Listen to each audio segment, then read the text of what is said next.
Honorable Principal, man, respected teachers, and my dear friend, first of all, good morning. Today date is 1 February and day is Saturday. Today I am going to tell a story. Lion and the Mouse. Once a lion caught a mouse. The mouse said, "Please don't eat me. One day I will help you." The lion let him go. Next day the lion was cut in a hundred net. The mouse heard this and cut the net. With his sharp teeth, the lion become free and they become a good friend. My second topic is clap your hand poem. Clap your hand, clap your hand. Listen to the music, clap your hand. Stamp your feet, stamp your feet.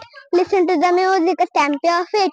Turn around, turn around. Listen to the music, turn around. Jump up high, jump up high. Listen to the music, jump up high. My second poem is Roly Poly. Roly poly, in. Roly poly, out, out. Roly poly, up, up.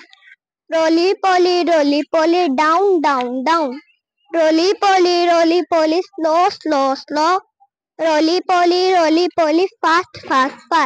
My thank you. Have a nice day.